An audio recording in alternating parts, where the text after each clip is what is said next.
The call came the night before my wedding. My mother's voice was careful, not emotional, not angry, controlled. "I need to talk to you about something," Rachel said. She told me. I didn't ask what. I already knew this wasn't small. She said, "You haven't been honest with us," my mother continued. For a while now, I sat there, phone against my ear, not moving. "What do you mean?" I asked. Then she started listing things. My job change, a move I made, a financial decision I never mentioned right away. All of it framed differently. Not private, not independent, hidden. That was the word underneath everything. I didn't react right away because I understood something immediately. This wasn't about what she said. It was about when she chose to say it. And once that clicked, I knew exactly what this was going to turn into. Rachel and I had always been aligned on the surface. That's the easiest way to describe it. No open conflict, no obvious tension. We showed up to the same things, spoke the same way in front of people, knew how to keep everything looking balanced. But underneath that, there was always something else. Not loud, not constant, just present. She liked clarity. That's how she framed it. Transparency, responsibility, being open about everything. She told our parents things early, often before they needed to know, sometimes before she fully understood them herself. That was her position. Reliable, predictable, nothing hidden. I was different, not secretive, just private. There's a difference. I handled things first, then shared them when they made sense to share.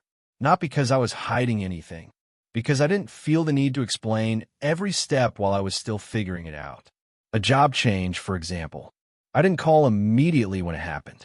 I waited until it was settled. Then I told them. Same with a move. I handled it, made sure it worked, then shared it. Normal things. At least, that's how I saw them. Rachel didn't.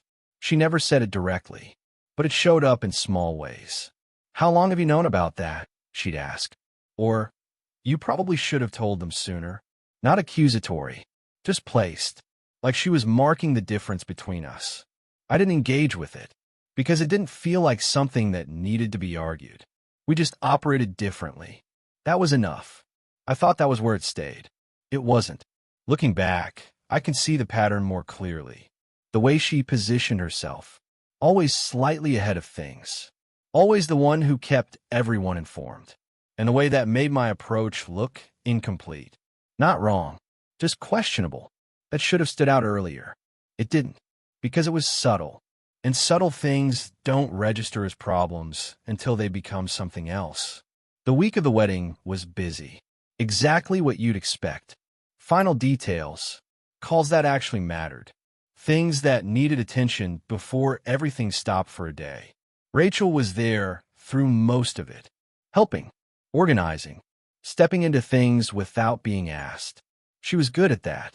Efficient, steady, always aware of what needed to happen next. If you looked at it from the outside, she was exactly what you'd want in that situation. Supportive, reliable, present. Nothing about her behavior that week suggested anything was off. That's what stayed with me. There wasn't a moment where I could point and say, that's where it started. Because it didn't start there. It had been building long before that. Quietly. In how she saw things.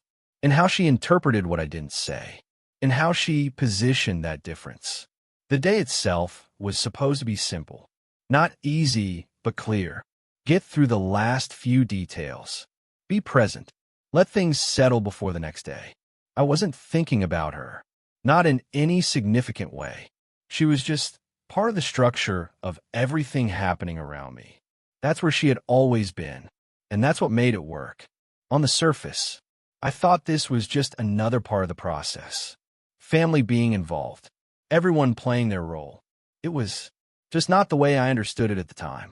The difference between us had never been addressed. Not directly. It had just been sitting there. Her version of openness. My version of privacy. Both functioning. Both accepted, but not actually aligned. That was the setup. Not one moment. A pattern. One that had been there long enough that it felt normal. Until it didn't. Because once someone decides to interpret your behavior instead of just accepting it, it stops being neutral and starts becoming a story. That's what I didn't see coming. Not that Rachel had an opinion about how I lived, that she would decide to turn that opinion into something else. And once that happened, it wasn't just a difference anymore.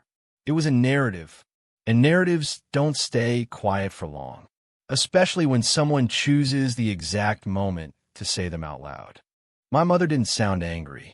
That was the first thing. If she had been, it would have been easier to respond to. Anger gives you something clear to push against. This wasn't that.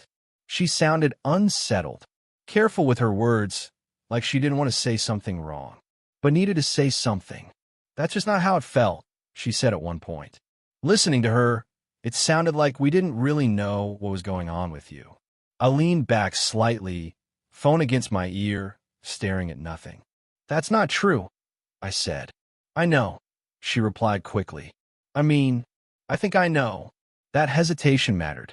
Not because she didn't trust me, because Rachel had given her something to question. That was enough. What exactly did she say? I asked. She paused, then started listing things. Not in a structured way, just as they had been presented to her. You didn't tell us about the job change until after it happened. You handled the move without saying anything first. There were financial decisions you made that we only found out about later. Each one accurate. Each one reframed. Not as independent choices. As omissions. I thought this would feel like defending myself. It didn't. It felt like translating something back into its original form. I told you about the job, I said, once it was finalized. Yes, she said. But she said you'd known for a while before that. I had, I replied, because I didn't want to announce it before it was certain. Silence. Not disagreement. Just adjustment. And the move, she added. Same thing, I said. I handled it. Made sure it worked, then told you. That's what she said too, my mother replied. That caught my attention. What do you mean? I asked. She said you wait until things are done so you don't have to explain them while they're happening, she said. There it was. Not incorrect, but not neutral either. I thought this would feel like an accusation. It didn't. It felt like interpretation. And interpretation is harder to push back against because it's built from real things, just arranged differently. I don't hide things, I said. I just don't report every step as I'm figuring it out. I understand that, she said. I think I do. But her tone didn't match the words. There was still something unsettled underneath. That was the effect. Not that she believed Rachel over me. That she now had two versions of the same pattern and didn't know which one to hold on to. My father got on the line a few minutes later. He was quieter, less expressive, but I could hear it in how he spoke. We just didn't realize there were things you weren't telling us, he said. I wasn't hiding anything, I replied. I'm not saying you were, he said. I'm saying it felt like we were out of the loop. That was the shift. Not truth versus lie. Inclusion versus exclusion. And once it's framed that way, it lands differently. Because now it's not about what actually happened. It's about how it felt to them. I thought this would turn into an argument. It didn't. It stayed controlled, which made it more difficult. Because I couldn't dismiss it as emotional. I had to stay inside it. Clarify each thing. Explain the context. Bring it back to what it actually was. We went through each point, one by one. The job, the move, the finances. Every time the same pattern. I explained it. They adjusted slightly. But the original framing didn't fully disappear. Because Rachel had already connected the pieces for them. She hadn't lied. That was the part that made it effective. She had taken real events and arranged them into something else. A pattern of concealment. And once someone hears a pattern, they stop seeing individual moments. They see confirmation. That was the structure I was working against. I checked the time once during the call. Almost 2 hours had passed. That should have felt like time well spent. It didn't, because I wasn't preparing for my wedding anymore. I was managing a narrative. The night before, that landed quietly, not as anger, as clarity. I thought this was about fixing what she said. It wasn't. It was about understanding why she chose to say it now. Because the content didn't need that timing. The interpretation didn't need urgency. Only the impact did. That was the realization. Not what Rachel had said, when she chose to say it. And once that clicked, the conversation I was having with my parents stopped being the main thing. It became the result of something else. Something deliberate. And that changed how I saw all of it. Not emotionally. Precisely. Because timing like that isn't accidental. It's chosen. And once you see that clearly, you stop trying to treat it like a misunderstanding. Emma was watching me the whole time. Not interrupting. Not reacting outwardly. Just paying attention. She could hear enough of the conversation to understand what was happening. Not the details. The structure. The repetition. The tone. The way I kept having to bring things back to something simple. I didn't notice how long I'd been standing there until she gently took the phone from my hand. Not abruptly, just enough that I paused. "Hi," she said, calm, steady. "I think we should pick this up after tomorrow." There was a brief silence on the other end. "I understand you want to talk about this," she continued. "But tomorrow is important. We can all go through everything properly after that." Her tone didn't push, didn't dismiss. It just set a boundary. I watched her as she spoke. No tension in her face. No frustration. Just clarity that should have felt like stepping away from something unfinished. It didn't. It felt like someone putting something back in its proper place. She handed the phone back after a moment. "They understand," she said quietly. I nodded. "Okay." The call ended shortly after that. No resolution. No final agreement. Just pause. I stood there for a second, phone still in my hand. The room felt different. Not quieter. More defined. Emma moved past me toward the kitchen, picking up something from the counter. "You've been on that call for 2 hours," she said. I checked the time again. She was right. That should have felt frustrating. It didn't. It felt precise. 2 hours spent correcting something that had been built carefully enough to hold for that long. That mattered. Not because of what was said, because of what it revealed. I sat down, resting my forearms on my knees, phone loosely in my hand. Emma sat across from me, not asking questions, not trying to pull anything out of me. Just there. "That wasn't about the job or the move," I said after a moment. "No," she replied. I looked up at her. She didn't lie. I added, "I know," she said. That was the part that made it work.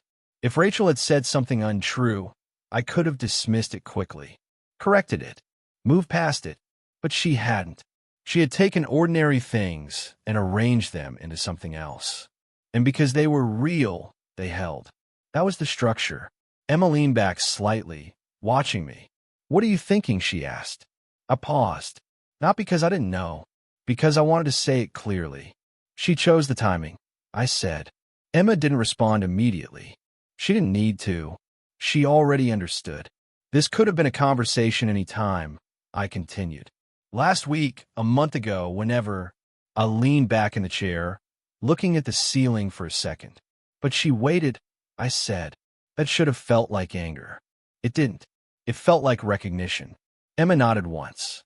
"Yeah," she said. Not surprised. Not questioning it. Just confirming. I thought this would feel like something personal, like a conflict between us that had escalated. It didn't.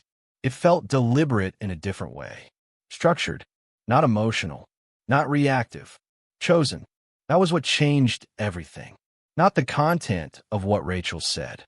The fact that she knew exactly when it would land hardest. The night before.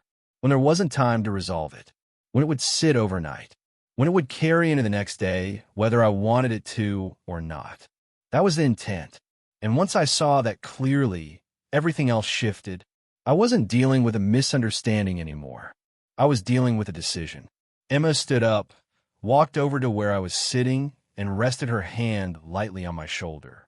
"You don't have to deal with this tonight," she said. I looked at her. "I know," I replied.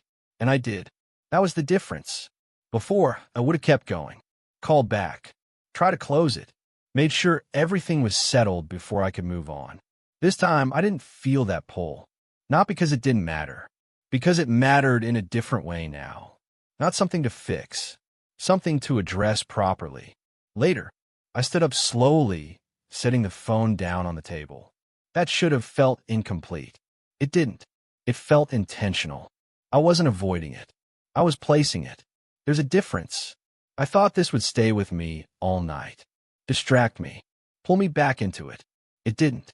It stayed separate, present, but contained. Because once I understood the timing, I understood the nature of it. And once you understand something like that, you stop reacting to it the same way. You stop trying to resolve it immediately. You start thinking about how to respond to it fully. That was the shift. Not emotional, strategic. For the first time in that entire conversation, I wasn't trying to explain myself. I was deciding what to do with what had been done. And that's when it became clear. This wasn't something that needed a quick resolution. It needed a complete one. Just not that night. I didn't call Rachel that night. That was the first decision. Not reactive, not emotional, just clear. I picked up my phone once, scrolled to her name, then stopped. Closed it, set back down. That should have felt like restraint. It didn't. It felt like control. There's a difference. Restraint feels like holding something back. Control feels like choosing not to do it at all. I wasn't avoiding the conversation. I was placing it where it belonged. Not here. Not now. Not the night before my wedding. Emma was moving around the room, checking small things, adjusting details that actually mattered for the next day. I watched her for a moment. Grounded, present, focused on what was real. That helped. Not by distracting me, by reminding me what deserved attention. I thought this would keep pulling me back in. It didn't, because once I saw the timing clearly, it changed how I related to everything she had said. The content stopped being urgent. The intent became the focus. An intent doesn't need immediate response.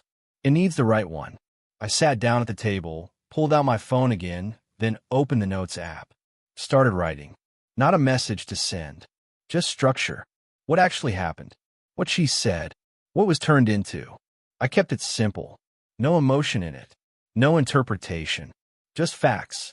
Job change, timeline. Move, timing and reason. Financial decisions, context. Each one written clearly. That mattered. Because I knew how this kind of conversation could shift if it wasn't grounded. How easily something factual could become something else if you let it move loosely. I didn't want that. Not when I addressed it properly. I thought this would feel like preparing for a confrontation. It didn't. It felt like removing ambiguity. That was the goal. Not winning. Not proving anything. Just making sure there was nothing left that could be rearranged. Emma glanced over at me. "What are you doing?" she asked. "Just writing it down," I said. She nodded. "Good," she replied. No follow-up. No concern. Just agreement. That was enough. I finished the list, read it once, then locked my phone. Sat face down on the table. Same way I had done earlier. That pattern stayed. Things that didn't need immediate attention weren't going to take it. That was new. I thought about my parents for a moment. How they had sounded on the phone. Not accusing. Not aggressive. Just unsettled. That part mattered too. Because this wasn't something I needed to fix with them immediately. It was something I needed to clarify properly. Without pressure. Without time compressing it into something reactive. They would understand. Not tonight. But they would. That should have felt like trust. It did. But not in the way it used to. Before, I would have rushed to make sure everything was aligned. Make sure there was no doubt left sitting overnight. Now, I was comfortable letting it sit. Because I knew what it was. And I knew what it wasn't. That changed everything. I stood up, walked into the kitchen, poured water, took a sip, set the glass down. Simple things. That was the rhythm I kept. Not letting the moment expand beyond what it needed to be. Because the more space you give something like this at the wrong time, the more it distorts. I wasn't going to let that happen. Not to the day ahead. Not to the conversation that needed to come after. I thought this would feel like something unresolved. It didn't. It felt deferred. There's a difference. Unresolved lingers. Deferred waits. And I was choosing to let it wait. That was the decision. Not to ignore it. Not to minimize it. to address it fully, at the right time, in the right way, without the pressure of everything else surrounding it. I didn't rehearse what I would say to Rachel, didn't run through versions of the conversation, because I already knew the only thing that mattered, not the details, the acknowledgement, that what she did was deliberate, and the timing was deliberate. Everything else would come from that. I picked up my phone one last time before leaving the room. Checked for messages. Nothing new. I didn't expect anything. I turned it off completely. That was intentional. Not because I needed silence. Because I wanted to remove the option of being pulled back in. That was the final step. Not dramatic. Not symbolic. Just practical. I thought this would feel like stepping away from something important. It didn't. It felt like protecting something more important. And once that was clear, there wasn't anything left to question. The conversation would happen. Just not here. Not now. Not the night before. That part was already decided. And once a decision like that settles properly, it doesn't need to be revisited.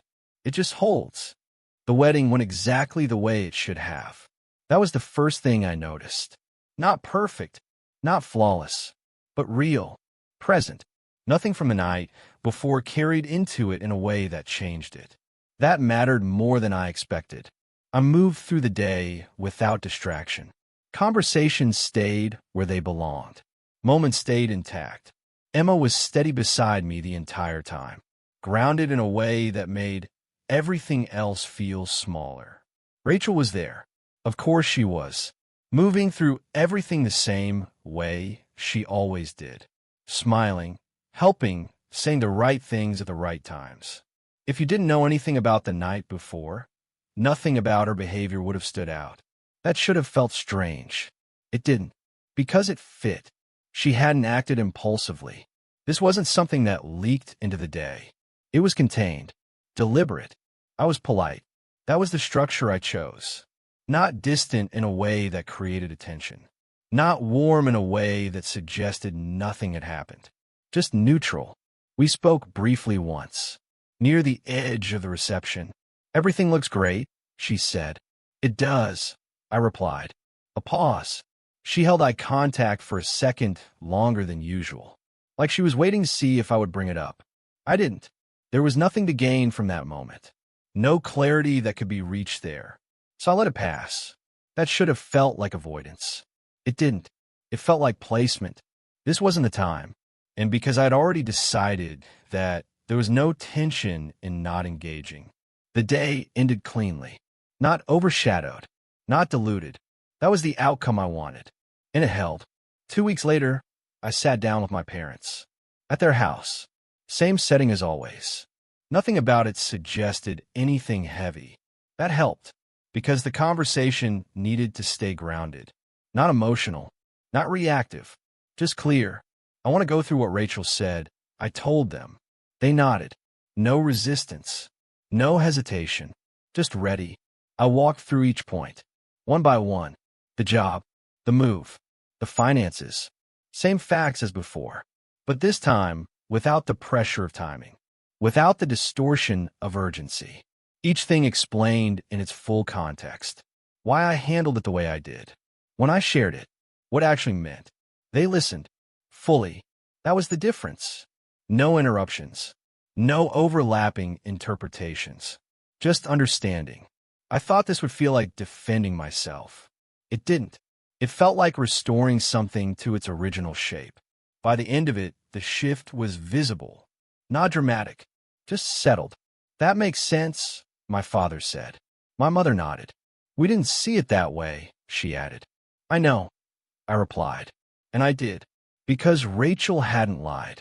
She had just arranged things in a way that led somewhere else. Now, they saw both versions. And once both are visible, the distortion doesn't hold the same way. That was the payoff. Not proving her wrong. Removing the structure that made her version work. After that, I called Rachel. One call. No build-up. No delay. She answered on the second ring. "Hey," she said. "Hey," I replied. A pause. Not awkward. Just measured. "I want to be clear about something," I said. She didn't interrupt. "What you said to them," I continued. "And when you chose to say it, I stopped there for a second, not searching for words, just placing them correctly.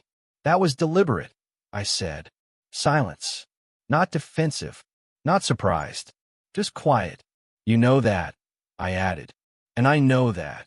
She exhaled lightly. That's not how I meant it, she said. I didn't respond to that. Not because I didn't hear it, because it didn't matter. Meaning isn't the same as timing. And timing was the part one wasn't negotiating. I'm not going to argue about it, I said. I'm not going to reframe it. Another pause. Longer this time. I thought this would turn into a back and forth. It didn't, because I wasn't giving it space to. I just need you to understand that I'm not going to pretend it was anything else, I added. That was it. No accusation. No escalation. Just final. She started to say something. I let her begin, then stopped her. Not abruptly, just enough. I'm not looking for an explanation, I said. That changed the tone completely. Because without explanation, there's nothing to manage. Nothing to adjust. Just acknowledgement. She went quiet again. And in that silence, everything that needed to be understood was already there. That was the reversal. Not emotional. Not loud. Just definitive. The conversation ended shortly after that. No resolution. No agreement. Just clarity. And once that was in place, there wasn't anything left to work through. Only how things would be from that point forward. And that part had already been decided too. Things with Rachel didn't explode after that call. That would have been easier to explain. No dramatic messages. No long email. No attempt from her to force another conversation right away. She tried smaller versions instead. A casual text about something unrelated. A normal tone at a family group message. The kind of quiet adjustment people make when they want the structure back without addressing what broke it. I didn't push against any of it. I just didn't step back into the old version. That was the change. Not estrangement. Not punishment. Formality. That's the cleanest word for it. We still saw each other at family events. Still said hello. Still spoke when something needed to be said. How have you been? Fine. How's work? Busy. Nothing rude. Nothing sharp. But nothing open either. That part didn't take effort. I thought it would. I thought I'd have to keep reminding myself where the line was. I didn't. Once you hear intent clearly enough, the distance holds on its own. That was the thing Rachel never seemed to understand. You can recover from conflict. From jealousy even. From someone saying the wrong thing at the wrong time. But there are moments where the timing tells the truth more clearly than the words do. And once that truth is visible, you don't really go back. The relationship with my parents changed differently. Not damaged. Actually, in some ways, improved. That surprised me. After the conversation 2 weeks later, something felt more accurate between us. Not warmer in a dramatic way. Just less assumed. They understood me better than they had before. Not because Rachel had exposed something hidden. Because cleaning up what she had framed forced me to explain myself more honestly than I ever had. Why I handle things privately. Why I wait until decisions are settled. Why not sharing every developing detail isn't secrecy. It's just how I live. My mother understood that first. I could hear it in the way she stopped asking questions that carried suspicion underneath them. Not hostile questions. Just the kind people ask when they think there might be more they're not being told. That fell away. One afternoon, maybe a month later, she called just to check in. Nothing heavy. Nothing loaded. We talked for 10 minutes about normal things. Work. Married life. Whether we'd made it back from a short trip without problems. Then she said, almost casually, I think I understand you better now than I used to. I didn't answer right away. Not because I was emotional, just because it landed cleanly. Yeah, I said. I think so too. That should have felt ironic. It did a little. Rachel had tried to create distance. Instead, she forced a conversation that removed some of it. My father took longer. That was expected. He doesn't move quickly once he is settled into an interpretation. But even with him, the shift came. More slowly, more quietly. Not through one big conversation. Through smaller ones that stayed uncomplicated. He asked fewer loaded questions. made fewer comments about how I should have told them sooner. That stopped. At some point, he just accepted that my privacy was not a problem waiting to be solved. It was simply mine. That mattered more than I expected. I used to think family understanding had to come through closeness. It doesn't always. Sometimes it comes through clarity. That was the memorable part, if there was one. What she tried to distort made me easier to see. Rachel never got that outcome. Not from me. She tried different framings once or twice after that. Nothing direct. Little things said sideways. I was only trying to make sure they saw the full picture. Or, I didn't realize you'd take it that way. I engaged with none of it. Not because I was trying to win. Because I had already heard enough. There wasn't anything useful inside those versions. They were all built to soften intent. And intent was the only part one was no longer willing to misread. I thought I'd want an apology. A real one. Clear, direct, unqualified. I didn't. That surprised me too. Not because she didn't owe one. Because by then, it wouldn't have changed the structure. An apology can repair a wound. It can't always restore access. And that was the part that was gone. Not love. Not recognition. Access. She no longer had the version of me that was open by default. No more early calls. No more unguarded conversations. No more giving her information before I understood what she did with it. That wasn't revenge. It was recalibration. Quiet, permanent, deserved. Emma saw all of this before I did. Not the details. The shape of it. One night, months later, we were driving back from a family dinner. Nothing unusual had happened. The evening had been fine. Rachel had smiled, spoken normally, asked about work, said the right things. And after a few minutes of silence in the car, Emma said, "You know you're never going to trust her the same way again." I looked out the window for a second. Streetlights moving past in pieces. "No," I said. "I'm not." Emma nodded once. "That's probably the honest version," she said. It was. And honesty had become the only thing I was interested in keeping. That was the strange gift in all of it. Not what Rachel did. What clarified. For years, I had treated our relationship like something complicated but workable. Competitive underneath, functional on top. I thought that was enough. It wasn't. Because I had been giving it the benefit of ambiguity. Once that ambiguity was gone, the relationship settled into its actual size. And actual size is easier to live with than false closeness. That should have made me sadder than it did. It didn't. It made me calmer. There's a kind of exhaustion that comes from pretending not to notice what someone is doing, because naming it would change too much.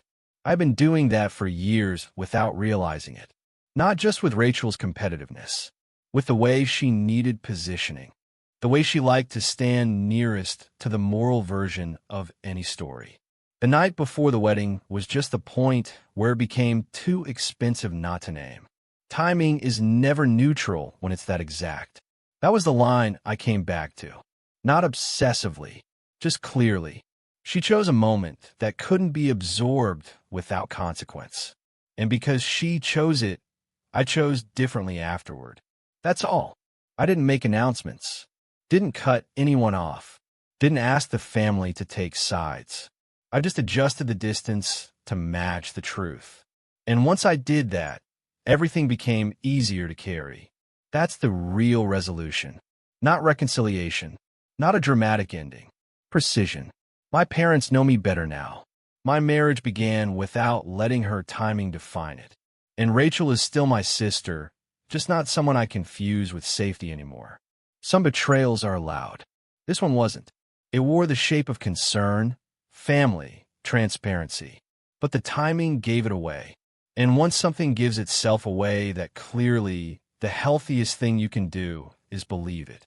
I still think about that call sometimes, mostly because of how quickly I knew the timing wasn't accidental. That part never changed. If stories like this stay with you, where silence ends is where I keep telling them.